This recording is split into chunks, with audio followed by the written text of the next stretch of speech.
പ്രിയ കൂട്ടുകാരെ, എല്ലാവർക്കും എൻ്റെ നിഴൽ എന്ന ചാനലിലേക്ക് സ്വാഗതം. ആദ്യമായി കാണുന്ന കൂട്ടുകാരാണെങ്കിൽ സബ്സ്ക്രൈബ് ചെയ്യുക, ലൈക്ക് ചെയ്യുക. കൊല്ലപ്പരീക്ഷയുടെ അവസാന ദിവസം. ഇന്നത്തോടുകൂടി പരീക്ഷ അവസാനിക്കുന്നു. മദ്രസ അടക്കുന്നു. 3ാം ക്ലാസ്സിനോട് വിട ചൊല്ലാൻ സമയമായി. ഓർത്തപ്പോൾ മനസ്സ് കിടുങ്ങിപ്പോയി. എന്തൊരു സങ്കടമായിപ്പോയി. ഈ ബെഞ്ചുകളും ഡെസ്കുകളും, ഈ മേശയും കസേരയും, ഹസൻ മുസ്ലിയാർ ചോക്ക് കൊണ്ടെഴുതുന്ന ബോർഡും, ഇവയോടെല്ലാം യാത്ര പറയാൻ സമയമായി. എങ്ങനെ സഹിക്കും ഈ ദുഃഖം? പുണ്യം നിറഞ്ഞ റമദാൻ പടിവാതിൽക്കൽ എത്തി നിൽക്കുന്നു. 2-3 ദിവസം കഴിഞ്ഞാൽ ബറാത്ത് രാവ്, പിന്നെ നോമ്പ് ഓടി അണയും. റമദാൻ്റെ പരിസമാപ്തി കുറിച്ചുകൊണ്ട് പെരുന്നാൾ വരും. പെരുന്നാൾ കഴിഞ്ഞാൽ മദ്രസ തുറക്കും. അന്ന് ഞാൻ 4ാം ക്ലാസ്സിലായിരിക്കും. ഷുക്കൂറിൻ്റെ മനസ്സിൽ ഹസൻ മുസ്ലിയാരുടെ മുഖം. ഉസ്താദിനെക്കുറിച്ച് ഓർത്തപ്പോൾ ഷാക്കിറിൻ്റെ ചിന്തകൾ തകിടം മറിഞ്ഞു. ഹസൻ മുസ്ലിയാർ 3ാം ക്ലാസ്സിലെ ഉസ്താദാണ്. ഷാക്കിർ 4ാം ക്ലാസ്സിലെ വിദ്യാർത്ഥി. ഹസൻ മുസ്ലിയാരുടെ ക്ലാസ്സിലിരിക്കാനുള്ള സൗഭാഗ്യം ഇവിടെ അവസാനിക്കുകയാണല്ലോ. എൻ്റെ പടച്ചോനെ, തോറ്റാൽ മതിയായിരുന്നു. എങ്കിൽ ഒരു കൊല്ലം കൂടി 3ാം ക്ലാസ്സിലിരിക്കാം, ഉസ്താദിൻ്റെ ക്ലാസ്സിലിരിക്കാം. ഉസ്താദിൻ്റെ ക്ലാസ് കേട്ട് മതി വന്നില്ല.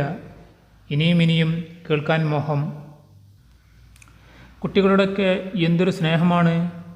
ഒരിക്കൽ പോലും വടി പ്രയോഗിച്ചിട്ടില്ല. ഒരാൾക്കും അടി കൊണ്ടിട്ടില്ല. എന്നിട്ടും ഉസ്താദിനെ പേടിയാണ്. ഒരു കുട്ടിയും അനുസരണക്കേട് കാണിച്ചില്ല. അങ്ങനത്തെ ഉസ്താദിനെ പിരിയുക ഓർത്തിട്ട് സഹിക്കാനാകുന്നില്ല. പരീക്ഷ എഴുതി തീർന്നു. ഒരൊറ്റ ചോദ്യവും വെറുതെ വിട്ടില്ല. ബെല്ലടിച്ചു. ഉത്തരക്കടലാസ് മടക്കി. 5ാം ക്ലാസ്സിലെ ഉസ്താദാണ് അപ്പോൾ ഹാളിൽ ഉണ്ടായിരുന്നത്. ഉത്തരക്കടലാസ് അദ്ദേഹത്തെ ഏൽപ്പിച്ചു. പരീക്ഷാ ഹാളിൽ നിന്ന് പുറത്തേക്ക് നടന്നു. അപ്പോൾ മനസ്സ് വിങ്ങി, കണ്ണുകൾ നിറഞ്ഞൊഴുകി. ഷാക്കിറിൻ്റെ കണ്ണ് മദ്രസക്കകത്തും പുറത്തും പരതി നടന്നു.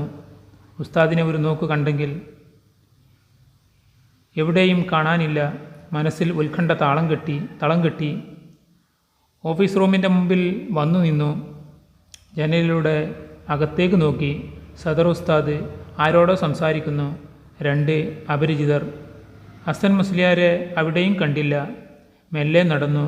തൻ്റെ ക്ലാസിൻ്റെ മുമ്പിൽ വന്നു നിന്നു.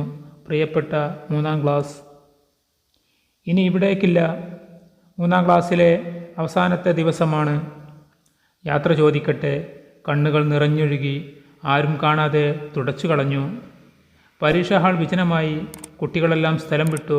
വാതിലുകളും ജനലുകളും അടഞ്ഞു. സദർ ഉസ്താദും കൂട്ടരും പുറത്തിറങ്ങി. ഓഫീസ് റൂം പൂട്ടി. മദ്രസയുടെ മുറ്റത്തെ തെങ്ങിൽ ചാരി കുറേ നേരം നിന്നു. ആരും അതുവഴി വന്നില്ല. ഇനി ഹസൻ ഉസ്താദ് വരുമെന്ന് തോന്നുന്നില്ല. എങ്ങോട്ട് പോയി എന്നും അറിയില്ല. അറിയാതെ നെടുവീർപ്പുയർന്നു. ഒന്നുകൂടി 3ാം ക്ലാസ്സിലേക്ക് നോക്കി. പിന്നെ തിരിഞ്ഞു നിന്നു. മെല്ലെ നടന്നു. പാദങ്ങൾ നടക്കാൻ മടിച്ചു നിന്നു. ഒറ്റയടിപ്പാത. വളവ് തിരിഞ്ഞു. ഒന്നുകൂടി തിരിഞ്ഞു നോക്കി.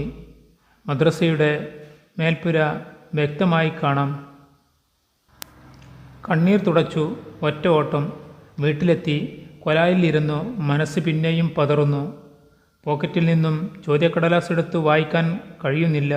കണ്ണുകൾ നിറഞ്ഞു നിൽക്കുമ്പോൾ എങ്ങനെ വായിക്കും? അകത്തേക്ക് നടന്നു. മുറിയിൽ കഴിഞ്ഞ ദിവസത്തെ ചോദ്യക്കടലാസുകളെല്ലാം വെച്ചിട്ടുണ്ട്. അവയുടെ മീതെ അവസാന ദിവസത്തെ ചോദ്യപേപ്പറും വെച്ചു. ദിവസങ്ങൾ പിന്നെയും കൊഴിഞ്ഞു വീണു. ഇതിനിടയിൽ ഒരിക്കൽ പോലും മദ്രസയുടെ ഭാഗത്തേക്ക് പോയില്ല. പൂട്ടിക്കിടക്കുകയാണ് മദ്രസ. കിടക്കട്ടെ. ഉമ്മക്കെന്തോ നല്ല ബുദ്ധി തോന്നി. ബറാത്ത് രാവിനെ കലത്തപ്പം ചുട്ടു. ഷാക്കിറിന് അടക്കാനാവാത്ത ആഹ്ലാദം. തൻ്റെ ഉമ്മക്ക് ഇത് തോന്നിയല്ലോ. പിന്നെയും ദിവസങ്ങൾ നീങ്ങി. മാസപ്പിറവി പ്രതീക്ഷിക്കുന്ന ദിവസം സന്ധ്യക്കൊന്ന് പുറത്തിറങ്ങിയാലോ എന്നൊരു തോന്നൽ. ഉമ്മ, ഞാനൊന്ന് പള്ളിയിൽ പോയി വരട്ടെ. അവൻ സമ്മതം ചോദിച്ചു. എന്തിനാത്? ഉമ്മയുടെ മറു ചോദ്യം. മാസം കണ്ടോന്നറിയാനാ? അത് വേണ്ട. മാസം കണ്ട വിവരം ഇവിടെ ഇരുന്നാലും അറിയാം. എന്നാൽ ഞാൻ പോകുന്നില്ല. അവൻ മഗ്‌രിബ് നിസ്കരിച്ചു മുറ്റത്തിറങ്ങി വഴിയിലേക്കു കണ്ണു നട്ടിരുന്നു. മാസം കണ്ടിട്ടുണ്ടെങ്കിൽ കൂക്കും വിളിയും കേൾക്കാം. ഉമ്മ ഉമ്മ വിളി കേട്ടില്ല. മാസം കണ്ടാൽ നമുക്ക് നോമ്പ് നോൽക്കണം. ഉമ്മ ഒന്നും പറഞ്ഞില്ല.